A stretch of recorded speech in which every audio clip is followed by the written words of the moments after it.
यही समझ लेते कि हिस्ट्री होती क्या है, क्लास में बैठ के उस लड़ाई को वापस से रिक्रिएट करवा सकता हो क्या? हड़प्पन सिविलाइजेशन गायब कैसे हुआ? फ्रांस को जाके क्या खाया? मारी खाया। कौन से पानी में खाया? आरओ के पानी में खाया। दोस्तों आज की जो वीडियो होने वाली है, इस वीडियो में हम बात करने वाले हैं हमारे 10th स्टैंडर्ड हिस्ट्री के सबसे पहले चैप्टर के बारे में, जिसका नाम है histography development in the west. इस चैप्टर के बारे में मैं थोड़ी सी जानकारी दे देना चाहता हूँ। इस चैप्टर में बेसिकली हम कुछ ऐसे कंसेप्ट्स पढ़ने वाले हैं जहां पे आपकी जो हिस्ट्री राइटिंग थी, जिसे हम हिस्टोग्राफी कहते हैं, ठीक है, वो कौन से पर्सपेक्टिव पे बेस्ड थी, ऐसे कौन से नए नए ऑथर्स आए थे, ठीक है, कौन से नए नए हिस्टोरियंस आए थे और उनकी क्या अलग अलग थिंकिंग थी, इन चीजों के बारे में हम इस चैप्टर में पढ़ने वाले हैं। हाँ, ये जो मेरी वीडियो होने वाली है, ये वीडियो मेरी वन शॉट वीडियो होने वाली है, ठीक है, तो इसको स्टार्टिंग से लेकर एंड तक पूरा देखिएगा, जहां पे मैं हर एक चीज आपको बखूबी एक्सप्लेन करने की कोशिश करूंगा और चीजें समझाने की कोशिश करूंगा। साथ ही साथ दोस्तों मैं आपको बता दूं कि अगर वीडियो अच्छी लगी है तो प्लीज वीडियो को लाइक कर दो। चैनल सब्सक्राइब नहीं किया होगा तो चैनल को सब्सक्राइब करना, अपने दोस्तों से जरूर शेयर करना और एक प्यारा सा कमेंट जरूर कर देना, जिससे मेरे अंदर एक मोटिवेशन आएगा और मैं आपके लिए अगले जो वीडियो होगी वो आपकी नेक्स्ट चैप्टर पे मैं लेकर आ पाऊंगा दोस्तों, ठीक है। तो चलिए चीजों की शुरुआत करते हैं, समझने की कोशिश करते हैं हमारे histography development in the west. जब बेसिकली इस चैप्टर के बारे में बात करता हूँ, histography development in the west, यहाँ पे कंप्लीटली हम पढ़ने किसके बारे वाले हैं? हम पढ़ने वाले हैं आपकी हिस्ट्री के बारे में। तो क्यों ना मेन कंसेप्ट पे जाने से पहले हम यही समझ लेते हैं कि हिस्ट्री होती क्या है। देखो, हिस्ट्री बेसिकली ऐसे कोई बहुत बड़ी चीज नहीं है या फिर बहुत बड़ा डेफिनेशन नहीं है। हिस्ट्री का डेफिनेशन बहुत ही सीधा साधा है। जब कभी भी पास्ट में हुए किसी भी इवेंट के बारे में जब हम स्टडी करते हैं, उसी स्टडी को हम लोग हिस्ट्री कहते हैं। जैसे फॉर एन एग्जांपल हम बात कर लेते हैं कि हमारे महाराष्ट्र में जो सबसे महान इतिहास है वो हमारे छत्रपति शिवाजी महाराज जी का इतिहास है, ठीक है, जहां पे उन्होंने किस किस तरीके के स्ट्रगल्स किए थे, क्या क्या चीजें की थी जिससे स्वराज स्टैब्लिश हुआ था, इस चीज के बारे में जब हम पढ़ते तो वो हमारी क्या होती है? हमारी हिस्ट्री होती है। अब यहाँ पे अगर मैं बात करूं, ये जिस इवेंट के बारे में हम बात करें, ये इवेंट क्या करंटली हुआ है? क्या नहीं। क्या ये इवेंट आगे होने वाला है? क्या नहीं। ये इवेंट ऑलरेडी पहले हो चुका है और हम ये समझने की कोशिश कर रहे हैं कि ये इवेंट होने का रीजन क्या था, पर्पस क्या था, क्या क्या चीजें की गई थी और कौन से पर्सपेक्टिव पे देखकर, क्या विजन लेकर ये इवेंट के अकर किया गया था। सही बात है। आप इसी स्टडी को हम लोग क्या कहेंगे? हिस्ट्री कहेंगे। तो मेरे ख्याल से आपको क्लियर हो गया होगा कि हिस्ट्री का मतलब क्या होता है। जब कभी भी हम पास्ट इवेंट के बारे में स्टडी करते हैं तो उसे हम हिस्ट्री कहते हैं। अब सीधी सीधी बात है, अब हिस्ट्री समझने के लिए, हिस्ट्री पढ़ने के लिए हमें क्या करना पड़ेगा? हिस्टोरिकल रिसर्च करना पड़ेगा।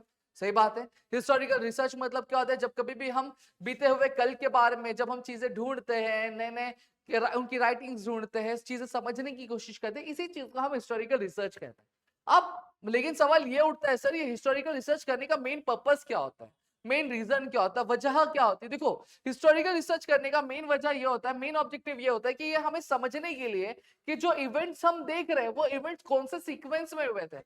जैसे हमने देखा है कि आपके महाराष्ट्र के इतिहास में बहुत सारे इवेंट्स हुए हैं, बहुत सारी चीजें जो वो अकर हुई है, लेकिन अब जब हम हिस्टोरिकल रिसर्च करें तो इसमें हमारा मेन पर्पस ये होता है, तो हमें ये जानना कि सबसे पहले क्या हुआ था, फिर दूसरी कौन सी चीजें हुई थी, फिर तीसरी कौन सी चीजें, चौथी कौन सी चीजें हुई थी। जैसे फॉर एग्जांपल, जैसे मैं यहाँ पे बात कर लूँ हमारे इतिहास के बहुत ही महान व्यक्तियों के बारे में अगर मैं बात कर लूँ, जैसे हमारे शाहजी राजे जी के बारे में बात कर लूँ, या फिर मैं छत्रपति शिवाजी महाराज के बारे में बात कर लूँ, या फिर मैं छत्रपति संभाजी महाराज के बारे में बात कर लूँ। अब ये सारे हमारे बहुत ही महान व्यक्ति थे, ठीक है। अब अगर मुझे ये जानना है कि जहां पर मैंने इनका नाम सुना है लेकिन मुझे पता नहीं है कि पहले कौन सा इवेंट हुआ था, दूसरा कौन सा इवेंट हुआ था, तीसरा किसका इवेंट हुआ था, कौन सी डायनेस्टी पहली थी, किसका रेंग पहले था, तो मैं क्या करूंगा? मैं हिस्टोरिकल रिसर्च करूंगा ये जानने के लिए सबसे पहले कौन थे, फिर उसके बाद कौन आए, फिर उसके बाद कौन आए। जब मैं हिस्टोरिकल रिसर्च इस चीज का करूंगा तब मुझे पता चलेगा कि बेसिकली सबसे पहले शाहजी राजे थे, ठीक है, शाहजी राजे थे जिन्होंने अपनी टेन्योर की। फिर उसके बाद कौन आए? हमारे छत्रपति शिवाजी महाराज आए। फिर कौन आए? फिर छत्रपति संभाजी महाराज आए। तो ये चीज मुझे कैसे पता चला? जब मैंने हिस्टोरिकल रिसर्च की उसकी वजह से पता चला। तो मेन ऑब्जेक्टिव ये होता है कि हमें क्या क्रोनोलॉजी, मतलब जो इवेंट्स है डेट के कौन से सीक्वेंस में है, पहले कौन से हुए, दूसरे कौन से हुए, तीसरे कौन से हुए, ये चीज समझने में हेल्प करते हैं। साथ ही साथ अगर दो इवेंट हुए, इन दो इवेंट का एक दूसरे से लेना देना क्या था, एक दूसरे इवेंट की वजह से इन पे असर क्या पड़ा था, इन चीजों के बारे में हमें पता चलता है। और ये क्या होता है? कंटिन्यूअस प्रोसेस होता है। हिस्टोरिकल रिसर्च कभी भी रुकता नहीं है। क्यों नहीं रुकता पता है क्या? जब हम हिस्ट्री पढ़ते, ठीक है, जब हम हिस्ट्री पढ़ते तो कोई रूल्स एंड रेगुलेशंस नहीं होते, कोई लॉज नहीं होते, तो कोई भी चीज फिक्स नहीं होती है, ठीक है। हालांकि साइंस में फिक्स होता है, every action has an equal and opposite reaction, but history में कभी आपने कोई लॉ पढ़ा है क्या? आप बोलोगे सर नहीं, हिस्ट्री में कभी लॉ नहीं पढ़ा है, because history is bound to change. आज हम जो भी चीजें पढ़ रहे हैं, जो भी चीजें हमने सुनी है, वो अब तक जो हिस्टोरिकल रिसर्च किया गया है उसके बेसिस पे हम पढ़ रहे हैं, उसके बेसिस पे हम वो चीजें सुन रहे हैं। लेकिन वहीं कल को और डिटेल स्टडी होगी, कल को और कोई रिसर्च आएगा, पता चला कोई और फैक्ट बाहर निकल के आया, तो ये हिस्ट्री तो अपने आप में ही बदल जाएगी ना। इसलिए ये क्या कंटिन्यूस प्रोसेस है, कभी भी हिस्टोरिकल रिसर्च रुकता नहीं। अब यहां पे अगर मैं बात करूं तो ये जो हिस्ट्री है, क्या हिस्ट्री को हिस्टोरिकल रिसर्च जो है वो कौन सा मेथड अपनाता है? देखो अब यहां पे अगर मैं बात करूं छत्रपति शिवाजी महाराज के बीच में और जो औरंगजेब थे, ठीक है, या फिर बाकी जो मुगल लीडर्स थे, ठीक है, उनके बीच में जो भी लड़ाई थी, अगर मुझे जाननी है तो क्या मैं एक लैब में बैठ के उस लड़ाई को वापस से रिक्रिएट करवा सकता हूँ क्या? वापस मैं वो लड़ाई करवा सकता हूँ? नहीं, वो लड़ाई नहीं करवा सकते। ये सर कहाँ पे होता है? ये आपके फिजिक्स में होता है, ये आपकी केमिस्ट्री में की जा सकती है। जैसे फॉर एन एग्जांपल मुझे न्यूटन का लॉ प्रूव करना है कि अब reaction as an equal and opposite reaction, तो मैं सीधा सीधा एक आदमी को यहाँ पे सीधा खड़ा कर सकता हूँ, उसको एक थप्पड़ मारूंगा, अब रिएक्शन उसका आएगा। रिएक्शन या तो गुस्से में आ सकता है कि वो पलट के मुझे 2 थप्पड़ मारेगा, या फिर क्या हो सकता है कि वो रोने धोने लगेगा, कि उसकी आंखों से क्या निकलेगी? आंसू निकलेंगे। रिएक्शन आएगा, लेकिन रिएक्शन का फॉर्म हो सकता है। इसको मैं बार बार प्रूव कर सकता हूँ। मैं इंडिया में हूं तो इंडिया में भी कर सकता हूँ, मैं चाइना जाके भी कर सकता हूँ, नहीं पाकिस्तान नहीं जाऊंगा, ठीक है। फिर उसके बाद अगर मेरे को लंदन जाना है तो मैं लंदन में भी जाके कर सकता हूँ। तो इसको मैं कहीं पे भी प्रूव कर सकता हूँ। वही पाइथागोरस थ्योरम है, आज पाइथागोरस थ्योरम में अगर मुझे प्रूव करना है तो मैं बार बार प्रूव कर सकता हूँ। आज मैं कर सकता हूँ, कल को मेरा बेटा होगा वो कर सकता है, कल मेरे बेटे का बेटा होगा वो कर सकता है, कल को मेरे बेटे का बेटा होगा वो कर सकता है, कल को मेरे बेटे का बेटा होगा। बस यार, बस हो गया आज का, बस और नहीं झेल सकता हूं मैं। एक लिमिट होती है इंसान की। तो ये जो चीजें होती है, ये चीजें क्या हो सकती है? बार बार प्रूव की जा सकती है। लेकिन आप मुझे बताओ कि अगर कोई भी हिस्टोरिकल इवेंट हुआ है, कोई भी लड़ाई अगर हुई है जो पास्ट में हो चुकी है, क्या वो सही है कि गलत है, उसको मैं बार बार प्रूव कर सकता हूँ? नहीं, वो बार बार प्रूफ नहीं की जा सकती, लैब में बैठ के प्रूव नहीं की जा सकती, ठीक है। ऐसा कोई भी चीज जो हम लैब में बैठ के प्रूव कर सकते हैं, उसको हम लोग क्या करेंगे? एम्पेरिकल अप्रोच कहेंगे। और जो चीज हम लैब में बैठ के नहीं प्रूव कर सकते, उसे एम्पेरिकल अप्रोच नहीं कहा जाएगा। क्लियर हो गया? वही हम बात किसकी कर रहे हैं? हम बात कर रहे हैं फिजिकल साइंस। फिजिकल साइंस एक ऐसा साइंस, एक ऐसी स्टडी जिसके जो लॉज होते हैं वो फिक्स होते हैं, रिजिड होते हैं, वो कभी भी चेंज नहीं होते, ठीक है। वहीं पे सोशल साइंस क्या होता है? जैसे हिस्ट्री हो गया, इसके जो लॉज होते हैं वो बाउंड टू चेंज होते हैं। समझ में आया? और सारे जो लॉज होते हैं फिजिकल साइंस में यूनिवर्सल होते हैं, ठीक है। और जो इन लॉज को क्या बार बार टेस्ट और प्रूव किया जा सकता है। बट हिस्ट्री में, सोशल साइंस की जो लॉज पहली बात होते ही नहीं है, तो प्रूव क्या होंगे, ठीक है। अब यहाँ पे अगर मैं बात करूं, जब हिस्टोरिकल रिसर्च किया जाता है तो हिस्टोरिकल रिसर्च करते टाइम कई सारी चीजों का, कई सारी स्टडीज लगती है। उनमें से कुछ स्टडीज है जैसे फॉर एग्जांपल जीनियोलॉजी। जीनियोलॉजी क्या होता है? एक ऐसी स्टडी होती है जो वंश के बारे में पढ़ाती है। आर्कियोलॉजी क्या होता है? आर्कियोलॉजी बेसिकली जो हमारे पास्ट कल्चर होते हैं, जो कल्चर में ट्रांजिशंस हुए, जो बदलाव होते हैं, उसके बारे में बताती है। मैन्युस्क्रिप्टोलॉजी, मैन्युस्क्रिप्ट मतलब क्या? ऐसा कोई भी डॉक्यूमेंट जो हाथों से लिखा गया, जैसे आपका होमवर्क आप हाथों से लिखते हो, वो क्या हो गया? आपका मैन्युस्क्रिप्ट हो गया। और जब हम उसी मैन्युस्क्रिप्ट की स्टडी करते हैं तो उसी को हम क्या कहेंगे? मैन्युस्क्रिप्टोलॉजी कहेंगे। एपिग्राफी मतलब क्या होता है? आप मंदिरों में गए, आपने इंस्क्रिप्शंस देखी होंगी, दीवार पे कार्विंग्स देखी होंगी, या फिर आप बीच पे गए होगे तो अपने पेड़ देखा होगा, पेड़ पे लोग अपना नाम लिख के चले जाते हैं, तो वो क्या होता है? वो इंस्क्रिप्शंस होते हैं, ठीक है। जब कभी भी हम इंस्क्रिप्शंस की स्टडी करते हैं तो उसे हम क्या कहते हैं? उसे हम एपिग्राफी कहते हैं, ठीक है। अब सवाल ये उठता है, सर आपने इतनी सारी चीजें बता दी, लेकिन सर ये तो बताओ हिस्टोग्राफी होती क्या है? तो हिस्टोग्राफी की जब मैं सीधी सीधी बात करूं, हिस्टोग्राफी का मतलब क्या होता है? जब कभी भी पास्ट में जो भी इवेंट हुआ है, जो भी चीजें हुई है, जब मैं क्या करता हूं, उस चीज को मैं डिटेली एनालाइज करके कि क्या सही है क्या गलत है, ये जानने के बाद जब मैं हिस्ट्री का रिटर्न लिखता हूं, उसी चीज को हम लोग क्या कहते हैं? हिस्टोग्राफी कहते हैं। जैसे फॉरेन एग्जांपल यहां पे मैं बात कर लेता हूं। जैसे अगर मैं बात करूं इंडिया और पाकिस्तान की लड़ाई के बारे में बात करता हूं, ये जो ईयर 1965 में हुई थी, ठीक है। अब ईयर 1965 में हुई थी, ये भी एक इतिहास है, ठीक है। अब मैं क्या कर रहा हूं? मैं सिर्फ, ये मेरे सामने एक भाई साहब बैठे हैं, हेड डाउन किए हुए बैठे हैं, अब वो क्या कर रहे हैं? अब वो मुझे बता रहे हैं और मैं उसके बेसिस पे सब लिख दूं, तो क्या वो मेरा हिस्टोग्राफी होगा? नहीं, वो हिस्टोग्राफी नहीं होगा। उन्होंने बताया, फिर मैं क्या करूंगा? 4-5 बुक देखूंगा, मैं विकिपीडिया खोलूंगा, इंसाइक्लोपीडिया खोलूंगा, मैं चैट जीपीटी थोड़ा यूज करूंगा, ग्रुप यूज करूंगा, सारे फैक्ट्स एंड फिगर्स और बड़े बड़े जो राइटर्स उन सभी ने जो जो चीजें लिखी, वो सभी चीजों को मैं एनालाइज करूंगा। एनालाइज करने के बाद मैं जब क्या करूंगा? उस नरेशन को लिखूंगा, उस इवेंट को मैं जब डिस्क्राइब करूंगा, उस नरेशन को हम लोग क्या कहेंगे? हिस्टोग्राफिक कहेंगे। और एक जैसे ही, और जो बंदा हिस्टोग्राफी लिखता है उसे हम क्या कहेंगे? हिस्टोरियन कहेंगे। आपका एग्जाम में क्वेश्चन आएगा, the person who writes historical narrative is known as dash. आप क्या बोलोगे? कमेंट में लिखो, ठीक है। नेक्स्ट, अब आते हैं कैरेक्टरिस्टिक्स ऑफ मॉडर्न हिस्टोग्राफी। अब ये जानने से पहले मैं थोड़ा सा ये समझ लूं कि ठीक है सर, हिस्टोग्राफी आपने समझा दिया, ये तो मॉडर्न टेक्नोलॉजी है, ठीक है, मॉडर्न टेक्निक्स है कि जहां पे लोगों को लिखना आ गया था, पढ़ना आ गया था, तो लोगों ने हिस्टोग्राफी लिखना चालू कर दी। लेकिन जब लिखना नहीं आता था, जब पढ़ना नहीं आता, तो तब क्या, तब के लोग क्या हमारे हिस्ट्री के बारे में नहीं बताते? अरे नहीं भाई, ऐसा नहीं है। अगर आप देखोगे तो आपको पता है कि आपको कैसे पता कि जो हम ह्यूमंस हुआ करते थे, we human used to be hunters and gatherers, ये हमें कैसे पता है? कि हमारी कोई आत्मा या फिर कोई गैजेट है जो हमें पास्ट में लेके नहीं, ये हमारे जो एंसेस्टर्स है, उन एंसेस्टर्स ने ही तो हमें इंफॉर्मेशन भेजी है, यहाँ इंफॉर्मेशन जो है वो पास की है। वो कैसे पास की है सर?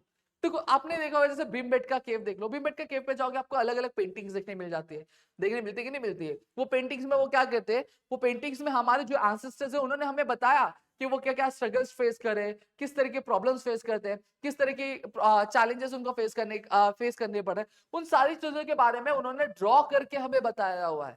ठीक है, गानों के फॉर्म में बताया हुआ है, कहानियों के फॉर्म में बताया हुआ है, और इस तरीके से वो जनरेशन टू जनरेशन क्या पास की गई है। ये एक ऐसा टेक्निक था जहां पे हमारी जो ट्रेडिशनल हिस्टोग्राफी का वर्कआउट कर रही है। सर मॉडर्न हिस्टोग्राफी तो मैंने अभी ही बात की ना भाई, कि मॉडर्न हिस्टोग्राफी का जहां पे हम लिख के सारी चीजों को क्या पास करते हैं। आज तो टेक्नोलॉजी इतनी ज्यादा बढ़ गई है कि आज हम डॉक्यूमेंट्रीज बना के पास कर सकते हैं, ठीक है, हम मूवीज बना के पास कर सकते हैं, ठीक है, हम साउंड रिकॉर्डिंग के मदद से क्या पास कर सकते हैं। इतनी चीजें मेरे ख्याल से क्लियर हो गई। ये मॉडर्न हिस्टोग्राफी। अब मॉडर्न हिस्टोग्राफी के कैरेक्टरिस्टिक्स क्या होते हैं? सबसे पहली चीज आता है बेस्ड ऑन साइंटिफिक प्रिंसिपल। ठीक है, जब कभी भी आपके हिस्टोरिकल रिसर्च की जाएगी मॉडर्न हिस्टोग्राफी के लिए, मतलब मॉडर्न हिस्टोग्राफी जब भी लिखी जाएगी, तो हमेशा एक सवाल से शुरू होगी। देखो साइंस हमेशा क्यों होता है, देखो जैसे न्यूटन बाबा पेड़ के नीचे सो रहते हैं, तो उनकी रिसर्च कैसे स्टार्ट हुई? रिसर्च इस तरीके से स्टार्ट हुई कि ये जो पेड़ पे से ये जो सेब है वो नीचे ही क्यों गिरा? सवाल आया ना, सवाल से ही रिसर्च चालू हुआ। ऐसा तो नहीं हुआ पेड़ से नीचे गिरा, ठीक है जाने तो गिरने दो, ऐसा नहीं। सवाल पेड़ से नीचे ही क्यों गिरा? ये जाने को ऊपर भी जा सकता था, या फिर बीच में हवा में लटक भी सकता था, कुछ भी हो सकता था, लेकिन ये नीचे ही क्यों गिरा? उसी तरीके से जब हम हिस्टोरिकल रिसर्च करते और जब हम हिस्टोग्राफी लिखते, तो हमारी जो रिसर्च होती है वो एक सवाल से शुरू होती है। जैसे एक एग्जाम्पल के तौर पर ले लेते हैं कि हड़प्पन सिविलाइजेशन गायब कैसे हुआ, हड़प्पन सिविलाइजेशन लुप्त कैसे हो गया, गायब कैसे हो गया, ये एक सवाल होगा।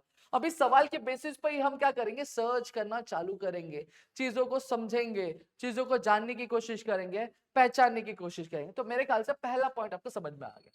फिर क्या आता है, क्वेश्चन जो होते हैं एंथ्रोपोसेंट्रिक होते हैं। क्वेश्चन एंथ्रोपोसेंट्रिक होते हैं मतलब क्या हो गया, यहाँ पे जो क्वेश्चन है हम ये नहीं पूछेंगे कि जो आपका ये था क्या बोलते हैं, जो हड़प्पन सिविलाइजेशन था वो भगवान ने गायब क्यों कर दिया, ये सवाल नहीं होगा। हमारा सवाल ये होगा कि हड़प्पन सिविलाइजेशन गायब किस वजह से हुआ था।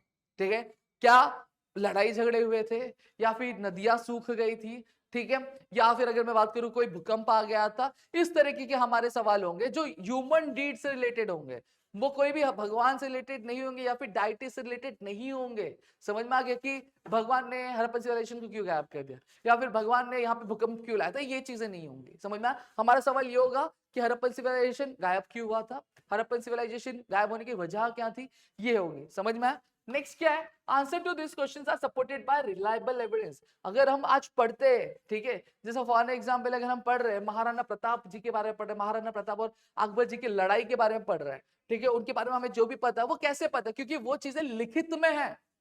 ठीक है, वो सारी चीजें लिखित में, वो एविडेंस है कि हाँ ये चीज ऐसी हुई थी इसलिए वो लिखी हुई है। ऐसा तो नहीं है कि मुझे सामने वाला बंदा आके बोलता है नहीं भाई दो बीच में लड़ाई हुई थी, दोनों झगड़े कर रहे थे, मैटर कर रहे थे, उसके बेसिस पे ये इन्फॉर्मेशन मानने वाला हो क्या? नहीं, मैं मानने वाला नहीं हूँ। कई सारे बुक्स होगी, कई सारी डॉक्यूमेंट्रीज होगी जिनमें ये चीजें लिखी रहेंगी।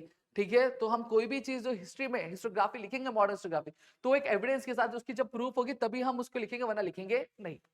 नेक्स्ट क्या आता है, history presents a graph of Mankind journey. History क्या करता है, ग्राफ प्रेजेंट करता है, एक ह्यूमन ग्राफ प्रेजेंट करता है कि ह्यूमंस कैसे डेवलप हुआ, ह्यूमंस में किस तरीके से चेंजेस हुए, किस तरह का इवोल्यूशन हुआ, क्या बदलाव हुआ उस इवेंट के बारे में, इस चीज के बारे में बताया जाएगा। ठीक है, किस तरह के चेंज हुए, इन चीजों के बारे में यहाँ पे बताया जाता है। ठीक है, अब यहाँ पे हमने हिस्ट्री के बारे में पढ़ा है। हिस्ट्री बेसिकली क्या है, ग्रीक टर्म है। पहला ये जो टर्म है किसके द्वारा यूज किया था, ग्रीक हिस्टोरियन द्वारा यूज किया था, इसका नाम क्या था, हीरोडोटस। कौन सी सेंचुरी में, 5th सेंचुरी बीसी। बीसी मतलब क्या होता है, बिफोर क्रिश्चियन एरा। ठीक है, जो क्रिश्चियनिटी चालू होने से पहले जो भी इवेंट्स हो रहे थे उसके आगे हम लोग क्या बीसी ही लिखते हैं। ठीक है, अब ये जो बुक है, ये जो टर्म है हिस्ट्री, ये कौन सी बुक में, ये बुक का नाम लिखा गया था द हिस्टोरीज। ठीक है, क्लियर हो गया? अब यहाँ पे अगर मैं बात करूं तो हमने ये सारी चीजें समझ ली और जान ली और बखूबी समझ इसको पहचान ली। अब आगे जब मैं बात करता हूँ तो आगे हमें क्या देखने मिलता है? आगे हमें ये देखने मिलता है कि भैया पहले जो फिजिकल साइंस होता था उसको बहुत ज्यादा डेवलपमेंट मिलता था, उसके लिए अलग अलग डिपार्टमेंट्स क्या हुआ करते थे, बट सोशल साइंस के लिए, हिस्ट्री के लिए कोई भी डिपार्टमेंट हुआ नहीं करता था। लेकिन यहाँ पे एक मोड़ आया जहां पे कई सारे हिस्टोरियंस आए जिन्होंने बोला नहीं भाई, हिस्टोरिकल रिसर्च भी करनी चाहिए, हिस्ट्री के बारे में भी जानना इक्वली ही इंपॉर्टेंट है। अगर हम जब तक पास्ट के बारे में नहीं जानेंगे तब तक हम आगे कुछ भी नहीं कर सकते, आगे जो भी चेंजेस करने चाहिए या फिर इनोवेशन करना चाहिए वो हो नहीं सकता। इसी वजह से क्या किया गया, अब आगे चलकर एक इंडिपेंडेंट डिपार्टमेंट क्या खोले गए हिस्टोरिकल रिसर्च में। और सबसे पहला जो इंडिपेंडेंट डिपार्टमेंट था हिस्ट्री के लिए वो जर्मनी में खोला गया। कौन सी यूनिवर्सिटी में?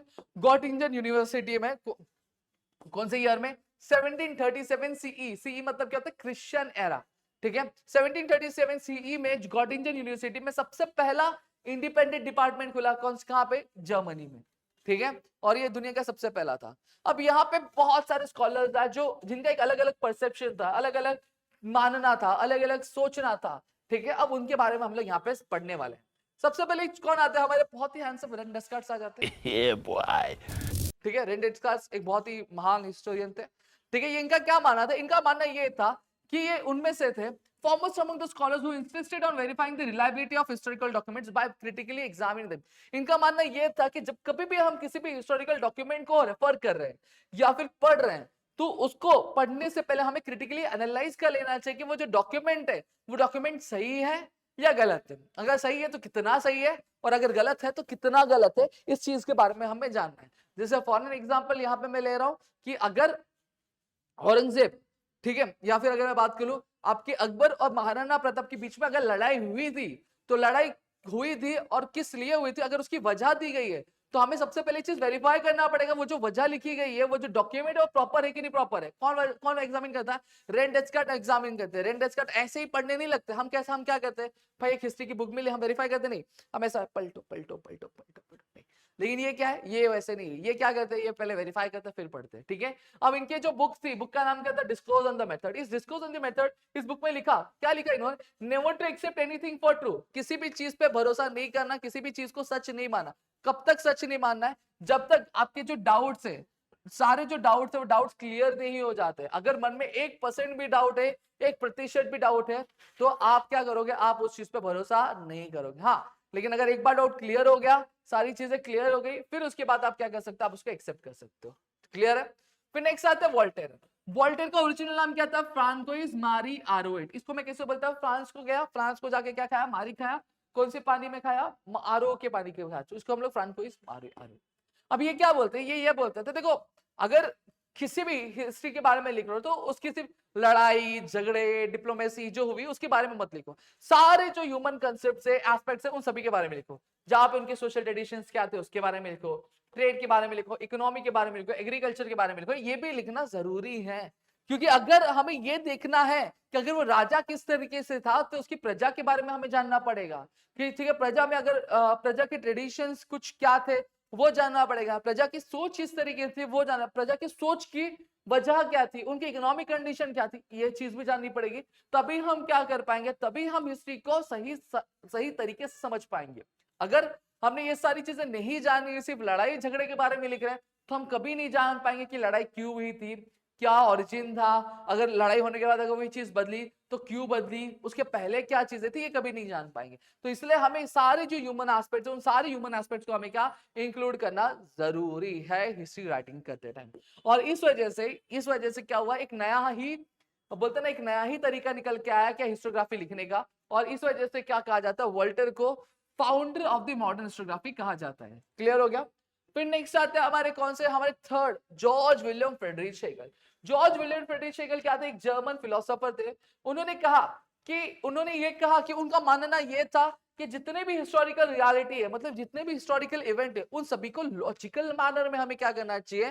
प्रेजेंट करना चाहिए। ठीक है, ऐसा नहीं होना चाहिए कि कोई भी इलॉजिकल तरीके से कि कुछ भी प्रेजेंट कर दिया, कुछ भी अकर कर दिया, ये चीजें हमें नहीं करनी है। आप जो भी इवेंट रख रहे हो तो उसके पीछे कुछ लॉजिक होना चाहिए। भैया अगर ये इवेंट हो गया, जैसे फॉर एग्जांपल दो लोगों के बीच में लड़ाई हुई, तो लड़ाई होने की वजह क्या थी? कभी ये नहीं कि लड़ाई हो गई, लड़ाई होने के बाद वजह लिख रहे हो तो मतलब निकलता है क्या? नहीं, सबसे पहली चीज आपको बताना है कि स्टार्टिंग में ये चीजें हुई थी, फिर इन दोनों के बीच में ये चीजें हुई, तो ये एक वजह बनी जिसकी वजह से लड़ाई हुई। लड़ाई होने के बाद इन दोनों का नुकसान क्या हुआ, तो ये क्या हो गया, एक लॉजिकल सीक्वेंस हो गया कि पहले ये दोस्त हुआ करते थे, इन दोनों के बीच में कुछ इस तरह की घटना हुई, घटना होने के बाद ये दोनों के बीच में लड़ाई हुई, अब लड़ाई होने के बाद इसका ये नुकसान हुआ, इसका ये नुकसान हुआ, फिर दोनों आपस में समझौता कर ली। अब ये क्या हो गया, ये सीक्वेंस हो गई लड़ाई की। सीक्वेंस हुआ कि नहीं, एक लॉजिकल मैनर हुआ कि नहीं हुआ, यही चीज बोल रहे हैं कि हेगल भाई साहब का मानना ये था कि जब भी अगर आप कोई भी चीज प्रेजेंट करो हिस्ट्री की, तो हमेशा वो एक लॉजिकल मैनर में होना चाहिए। क्लियर है? फिर क्या बोला, इनका मानना ये था history is bound to change, history कभी भी सेम रहने वाली नहीं, चेंज। मैंने लेक्चर के स्टार्टिंग में ही बोला भाई, हेगल भाई साहब के आने से पहले मैंने बोल दिया कि जो history is bound to change, सब बंद कर दिया ना, ठीक है, history is bound to change, history कभी भी सेम होने वाला नहीं है। आज कुछ है, क्यों कुछ है, क्योंकि अब तक उतना ही रिसर्च किया गया था। ऑफिस लॉक है ना, गेट गेट एक बार देख लेना, नहीं लॉक करेगा, बंद करना होता रहता है, ऐसा एडजस्ट कर लो, ठीक है, ठीक है। अब यहाँ पे अगर मैं बात करूं तो हमें क्या, मेरे मन में गेट आ रहा है, मैं क्या बोल रहा था, A few moments later. हाँ, जो हिस्ट्री है is bound to change, history कभी भी सेम नहीं रहने वाली। आज आपको पता है कि हड़प्पन सिविलाइजेशन फॉर एग्जांपल क्या हो गई थी, सूखापन होने की वजह से गायब हो गई, फॉर एग्जांपल के तौर पे मान लेते हैं, ठीक है। अब आगे पता चल रहा है कि नहीं भाई, सूखापन होने की वजह से नहीं गायब हुई थी, वो एक भूकंप आ गया था, उस भूकंप में क्या हो गई थी, गायब हो गई थी, ठीक है। उसकी वजह से जो लैंड था वो क्या सबमर्ज हो गया था, ये वजह पता चलती है। तो हिस्ट्री कभी भी सेम नहीं होने वाला। आज जितनी रिसर्च हुई उसके बेसिस में हमें जो नॉलेज पता है वो पता है, लेकिन कल को और डेप्थ में स्टडी होगी, कल को कुछ और नए फैक्ट्स आएंगे, तो इतिहास अपने आप में वापस से बदल जाएगा, इतिहास अपने आप में वापस से लिखा जाएगा। क्लियर हो गया? इसलिए इन्होंने बोला कि जो history is bound to change over time as a new evidence could comfort, convince that historical methods were not of lesser quality. अब इन्होंने लोगों को कन्विंस किया, लोगों को मानने पे मजबूर करवा दिया कि भैया जो हिस्ट्री है, हिस्ट्री हिस्टोरिकल रिसर्च जो मेथड है वो क्या है, वो आपका किसी भी तरीके से आपके साइंटिफिक मेथड से कम नहीं है, इसको कम मत आंकना, ये हर तरीके से क्या सक्षम है, हर तरीके से बहुत बढ़िया है। क्लियर हो गया? अब इनकी दो बुक थी, एक बुक का नाम क्या था, इंसाइक्लोपीडिया ऑफ फिलोसॉफिकल साइंस, और दूसरे बुक का नाम क्या था, रीजन इन हिस्ट्री। फिर नेक्स्ट आते हैं डायलेक्टिक्स। डायलेक्टिक्स क्या है? डायलेक्टिक्स बेसिकली ये हेगल द्वारा ही प्रपोज था। इनका मानना ये था कि अगर ह्यूमंस को कुछ भी सिखाना है, कुछ भी समझाना है, तो हमेशा हमें उनको हमेशा दो टर्म्स में सिखाना चाहिए, दो टर्म्स में हमें बताना चाहिए। जैसे फॉर एग्जांपल एक छोटा सा बच्चा है, छोटा सा नन्ना सा मुन्ना सा बच्चा है, अगर मुझे ऐसे ये बताना कि बेटा दूसरे की आइसक्रीम छीन के खाना गंदी बात होती है, तो मुझे ये भी बताना होगा कि अच्छी बात क्या होती है, तभी उसको समझेगा। अपने टीचर्स को जनरली देखा होगा, टीचर्स जब सिखाते हैं, जैसे मैथ्स के टीचर्स होती है, जब कभी भी वो सिखाते हैं तो वो क्या करते हैं, वो सम सॉल्व करते रहते हैं, और बीच में क्या करते हैं, गलत सम सॉल्व कर देते हैं।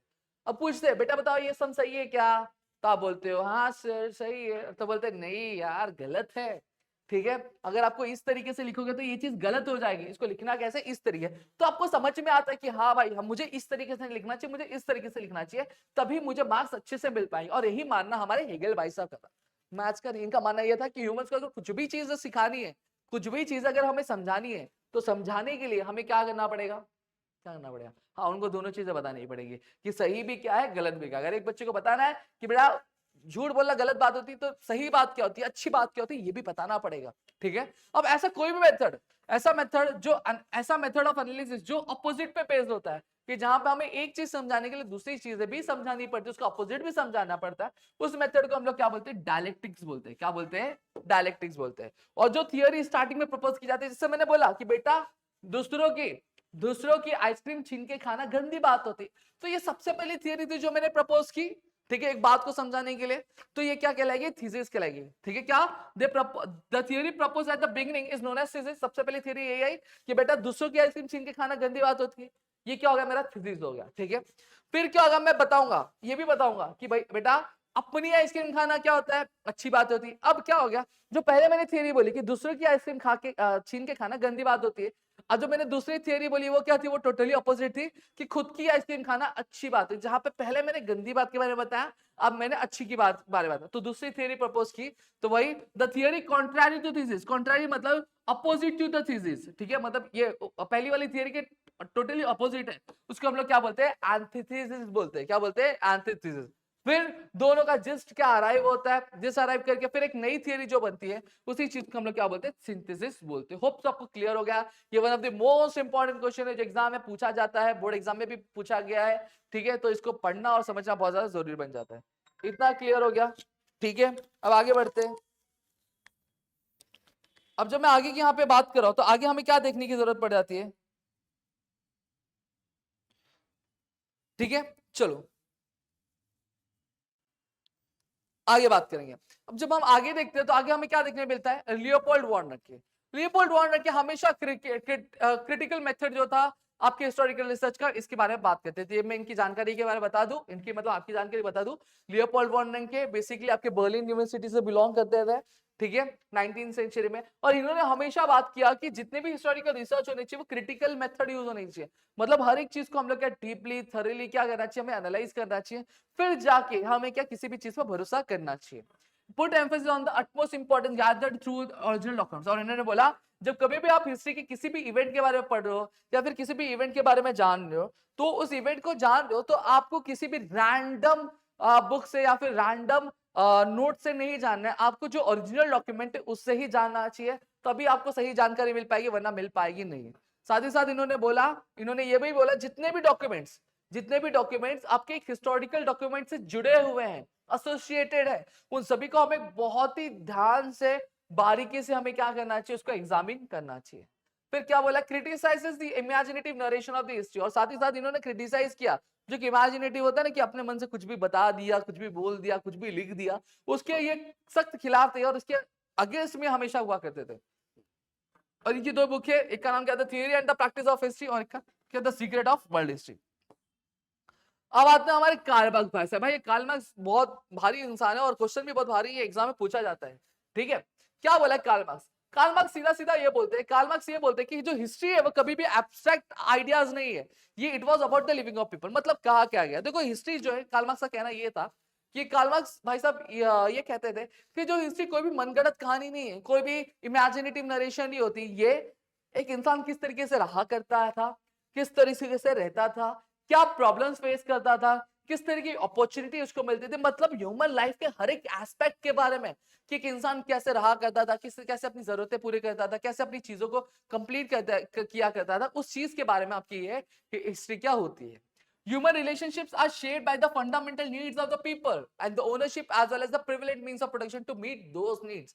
यहाँ पे क्या बोला गया है, यहाँ पे ये बोला कि जो ह्यूमन रिलेशनशिप्स है वो कैसे बनते हैं, एक इंसान दूसरे इंसान से अपना रिलेशन क्यों बनाता है, क्योंकि दोनों की नीड होती है। अगर जैसे फॉर एग्जांपल आपका और मेरा रिलेशन क्यों, आपका और मेरा रिलेशन इस वजह से क्योंकि कहीं ना कहीं आपकी जरूरत है कि आपको एक हिस्ट्री का लेक्चर चाहिए, आपको आपके एग्जामिनेशन में स्कोर करना है, अच्छा स्कोर करना है और आपकी प्रिपरेशन बहुत अच्छे से हो जाए, इसके लिए आपको क्या मेरी जरूरत है, तभी आपका मेरा रिलेशन बना। अगर आपको मेरी जरूरत नहीं होती या फिर मुझे आपकी जरूरत नहीं होती तो क्या हम दोनों के बीच में रिलेशन होता, नहीं होता, हमारी बातचीत होती, नहीं होती ना। अब मुझे बताओ, अब बोलोगे सर नहीं ऐसा नहीं है, जरूरत है थोड़ी रिलेशन बनता है, अरे भाई ऐसे ही होता है, ठीक है। आपका दोस्त है, स्कूल जाता है आपके साथ, ठीक है, उसके साथ क्यों रिलेशन, आप बोलोगे सर उससे पैसा नहीं, उससे पैसा वैसा थोड़ी ना मिलता है या फिर उससे फायदा नहीं है, लेकिन आपको एक साथी तो मिलता है जो आपके साथ स्कूल में घूमता है, स्कूल में बात करता है, स्कूल में मस्ती करता है, तो आपकी वो वाली जरूरत तो पूरी हो रही है। अगर वही जरूरत किसी और से पूरी होती तो क्या आप उसके साथ दोस्त रहते, बट ऑब्वियसली बातें नहीं रहते भी तो क्या जितनी दोस्ती अभी है क्या उतनी दोस्ती रहती, नहीं उतनी दोस्ती नहीं रहते। तो वही चीज बोली गई है, समझ में आ गई। Accessibility to those means may not be equal to the different start. अब यहाँ पे ये बोल रहे हैं कि जो एक्सेसिबिलिटी है, आपकी जो रिसोर्सेस की, ठीक है, प्रोडक्शन की रिसोर्सेस की, वो हर एक क्लास को इक्वल नहीं है, जैसे फॉर एग्जांपल अगर मैं बात करूं, जो प्रोडक्शन है, प्रोडक्शन कौन करता है, जो हायर क्लास वाले होते हैं वो करते हैं, सही बात है। जो हाई क्लास वाले होते हैं, जो अपर क्लास वाले होते हैं, जिनके पास पैसा बहुत होता है वो करते हैं, सही बात है। अब वो जो अपर क्लास वाले होते हैं, जो हायर क्लास वाले होते हैं, जो उनके पास पैसा बहुत होता है, वो प्रोडक्शन करते हैं। तो वो क्या करते हैं, वो बाकी के जो नीचे होते हैं, जो मिडिल वाले होते हैं या फिर लोअर वाले, उनको हैरास करते हैं, अलग अलग तरीके से हैरास करते हैं, ठीक है, उनको अलग अलग तरीके से तड़पाते हैं, और उसी की वजह से क्या होता है, उसी की वजह से क्लास स्ट्रगल होता है। The class that owns the means of production exploit the rest of the classes. यही बोला है ना कि एक जो अपर क्लास है, अपर क्लास के पास मींस ऑफ प्रोडक्शन है, ठीक है, उसके पास पैसे है, उसके पास जो चीज चाहिए प्रोडक्शन के लिए वो सारी चीज है, लेकिन जो नीचे के जो क्लासेस है उनके पास वो नहीं है। तो अपर क्लास वाला क्या करता है, लोअर क्लास वाले और मिडिल क्लास वाले को हरास करता है, अलग अलग तरीके से, अलग अलग टेक्निक से, ठीक है। अब ये जो रिसोर्सेज का जो अलग अलग क्लास पे अलग अलग लेवल पे इनइक्वालिटी डिस्ट्रीब्यूशन का, वही क्या होता है, वो आपका क्लास स्ट्रगल लीड करता है। और इनकी एक किताब थी, उस किताब का नाम क्या था, दास कैपिटल। क्या नाम था, दास कैपिटल। फिर अब बात करेंगे हम एनालिस्ट स्कूल की। एनालिस्ट स्कूल क्या है बेसिकली, वो थोड़ा सा हम लोग जान लेंगे। जो मैं एनालिस्ट स्कूल की बात कर रहा हूँ, तो एनालिस्ट स्कूल कुछ नहीं है। एनालिस्ट अब जो लेटर हाफ था, वन साइड था 20th सेंचुरी का, वहां पे एक नया जो कंसेप्ट आया हिस्टोग्राफी का, ठीक है, एक नया स्कूल आया हिस्टोग्राफी का, जो एक अलग ही डायरेक्शन दे रहा था। किसका, हिस्ट्री राइटिंग का। जहां पे ये बोला जा रहा था कि हिस्ट्री सिर्फ पॉलिटिकल डिप्लोमेसी के बारे में नहीं है, हिस्ट्री आपके क्लाइमेट के बारे में, एग्रीकल्चर के बारे में, ट्रेड के बारे में, रिलेशंस के बारे में है। मतलब सीधा सीधा कहने का मतलब ये था, सिर्फ लड़ाई झगड़े पॉलिटिक्स के बारे में नहीं है। हिस्ट्री जो हर एक चीज के बारे में, ह्यूमन के हर एक एस्पेक्ट के बारे में, ह्यूमन लाइफ के हर एक मोमेंट के बारे में, ठीक है। हिस्ट्री सिर्फ लड़ाई झगड़ों के बारे में नहीं है, ठीक है। और ये किसने स्टार्ट किया था, एक फ्रेंच हिस्टोरियन ने स्टार्ट किया था। फिर आता है आपका फेमिनिस्ट हिस्टोग्राफी।